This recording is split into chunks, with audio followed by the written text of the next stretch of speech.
sector. We need to leverage their technologies.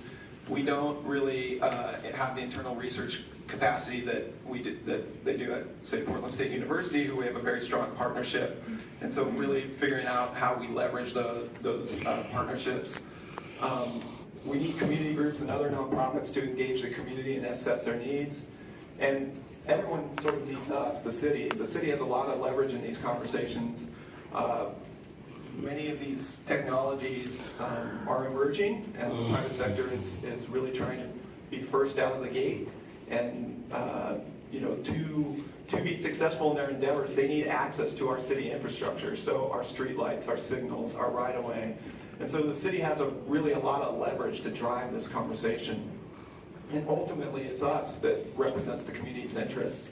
And I think, again, we have sort of a window of opportunity, I think, over the next 3 to 5 years as some of these very quickly changing technologies and very disruptive technologies come online to really represent the community's interests and shape these things in a way that meets the community's needs. And so, again, I think that the next 3 to 5 years is going to be a very exciting time in the city and in this realm. And I look forward to seeing what Portland does to really represent the community's interests. This is just a timeline we put together. I think you have a hard copy of it in front of you. I know it's very hard to read on the screen. But just to indicate that we've been doing this since 2014. Really, one of the first things the city was involved with was a partnership with the National Institute of Standards Technology Global Cities Team Challenge, which we are still involved with. We have an expo in Washington, D.C. in August that we're participating in.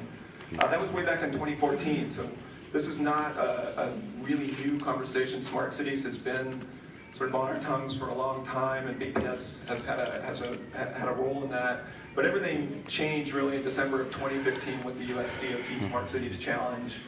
Putting that proposal together really brought together a whole bunch of pieces, both internally and externally.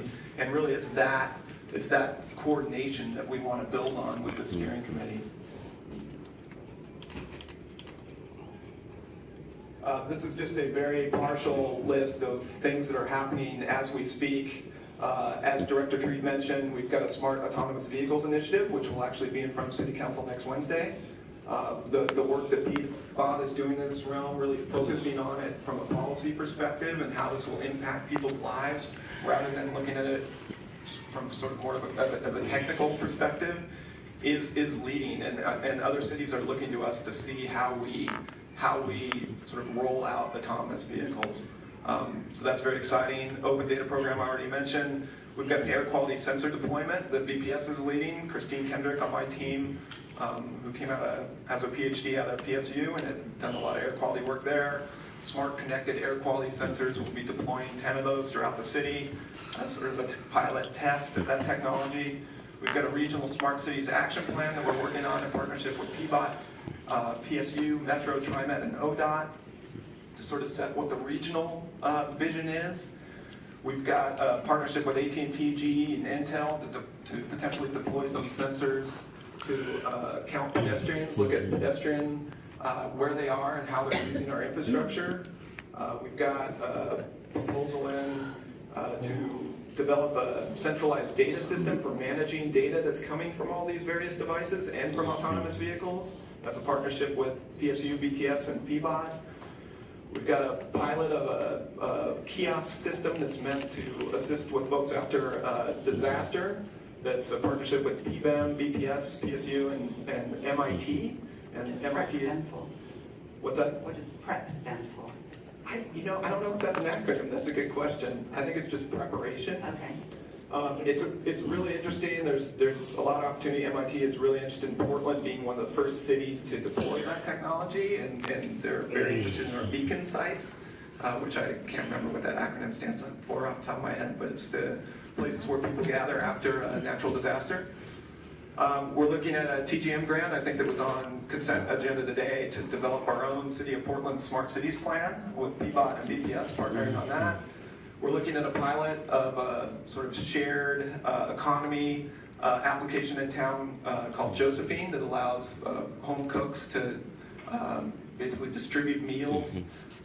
It's a partnership between BPS and the mayor's office, and it's really focused on how do we start developing data sharing agreements with these sort of disruptive private technologies that allow the city to evaluate how they're impacting our residents and how the city can capitalize on that information to sort of meet our city goals. So that's all the stuff that's happening now. And because of that, we've evolved. So we've been doing this since 2014. We're doing a whole bunch of stuff now. We started uncoordinated and sort of reacting. I think right now we've gotten a lot more coordinated. We've got the bones of the steering committee together. We're all talking to one another. We've had a great last few months talking with BTS, PBOT, and BTS, really figuring out who's on first, who's leading what. I think we have a pretty admirable collaboration in place. So I think our level of coordination is actually sort of the envy of many other cities. We're still a little bit reactive. We're not really driving the conversation. We're still sort of reacting to it. I think over the next few months, that's really what we want to try to do with this committee, is really start to get out in front of, again, these potentially disruptive technologies. And what does it mean to be proactive? It means, what are our assets? How ready are they for these technologies? How do we evaluate potential partnerships with the private sector and others?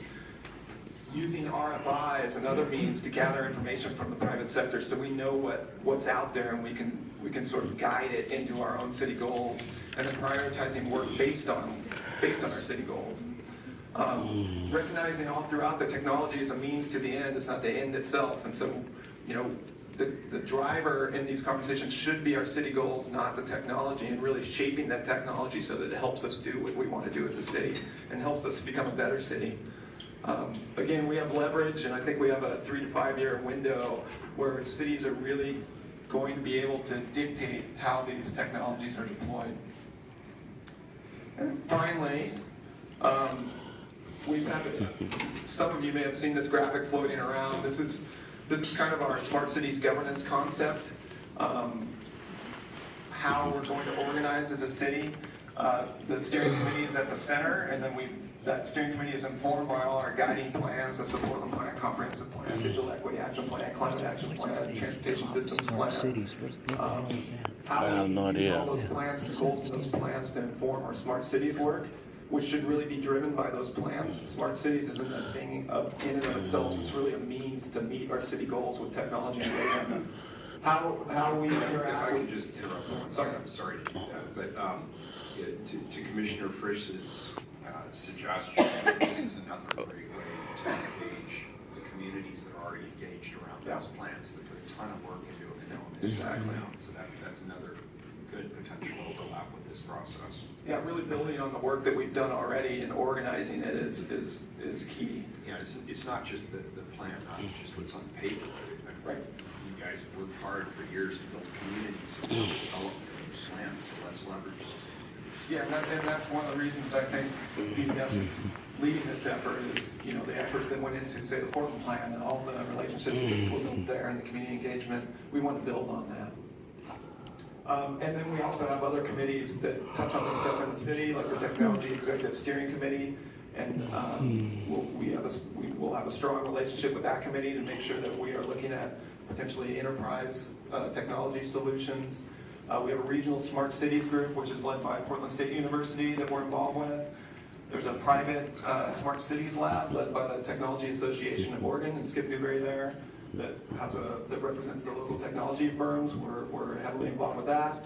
And then we have the beginnings of a bunch of working groups around data analysis, sensors, and IoT, AV, autonomous vehicles, energy, public safety, and then civic platforms and apps where all these sort of projects live that will be organized underneath the steering committee.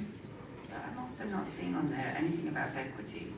And where would the consideration for people with disabilities, which the working groups would they be included in? Again, and I think equity is sort of an ingrained piece in all of this, and perhaps we need to communicate that a little better and say a graphic like this. But well, what we found when we were doing Portland Plan and Comprehensive Plan, yes, it's all encompassing. We want people to have it, but unless you've got a specific working group or reminding everybody, that's why we had a separate set of policies on equity as well as it being infused to the rest of the comprehensive plan. Yeah.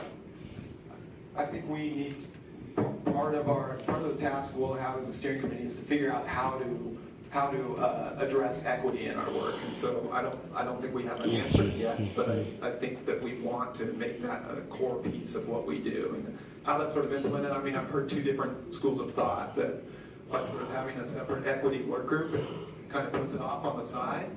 We want it to be more ingrained in everything we do. And so, maybe the question is how we engage those who are working on equity in the city in this steering committee, I think is a good question. Yes, I think so. And you started with, especially considering historically underserved communities, knowing that our bureau directors don't reflect the demographics of our directors don't reflect the city we serve, and in fact worse than last year.